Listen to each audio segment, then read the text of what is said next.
Right, so rumor has it WWE is set to wage a proxy war. Kind of like, think of it like Vietnam almost, but that's a weird comparison to make. So, anyway, that's a lot of explaining, but I'll do my best. So, AEW isn't competition to WWE, but WWE is screwing with AEW in every way that it possibly can. Most recently, they tried to sabotage AEW's biggest show of the year, All In. However, that kind of resulted in very low ratings for that Saturday night's main event, and really screwed over Bill Goldberg with this whole retirement angle, which I'm just saying. But then they also tried having NXT's shows compete with AEW shows, with the mentality being that if NXT beats AEW, you couldn't even beat our developmental brand. But if AEW beats NXT, it becomes a big deal. You beat our developmental brand, which, yeah, AEW is in competition. All this to say, WWE just announced WrestlePalooza, which will air on September 20th, directly against AEW All Out. Additionally, we will most likely see the first match in over a decade between John Cena and Brock Lesnar, a match which I'm sure will go great. I bet. You know, these guys are 10 years older than they were back then. I'm sure it's going to be fine. But it goes far deeper than that. Than WWE just trying to counter-program AEW's biggest shows. There have been a few proxy wars between the two, namely, the big one that comes to mind is CMLL versus AAA in Mexico. And even some European touring dates, because WWE happens to schedule right around the time that AEW is going to be in Europe. I mean, I'm just saying.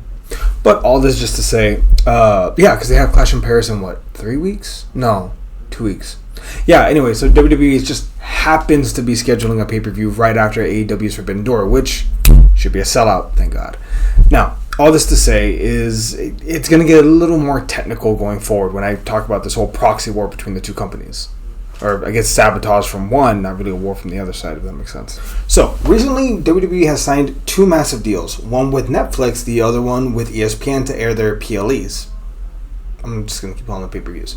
But anyway, that said, that also comes with the international rights to air Raw, which means there's going to be a lot of TV deals becoming available internationally, not necessarily here in the US, but in other countries.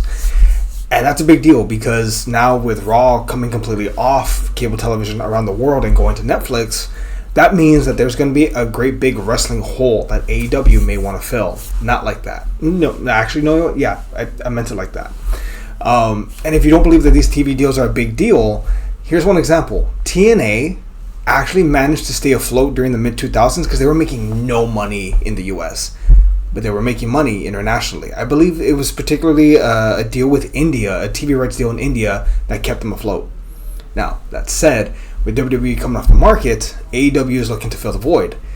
However, WWE obviously doesn't want that. They want, if there is going to be a number 2 in wrestling, they want to be able to control them. Hence, the working relationship with TNA. It is widely believed that WWE is hoping to use the relationship that they have with TNA to put TNA in a position where they can take those deals, international money.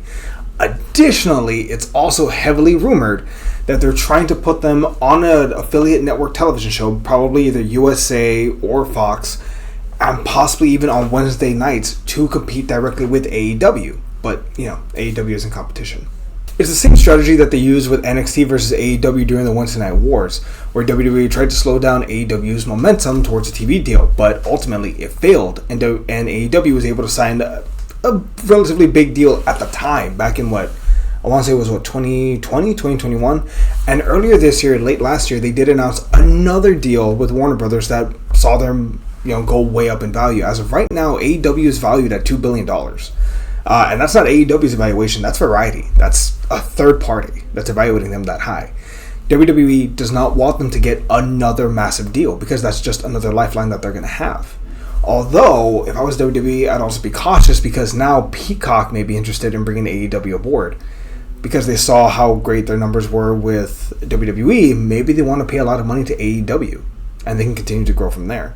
They want to stop that momentum. But WWE can't do it directly. There was just an antitrust suit that they barely scraped by away from MLW. I believe there may have been a payout, but that's not conclusive.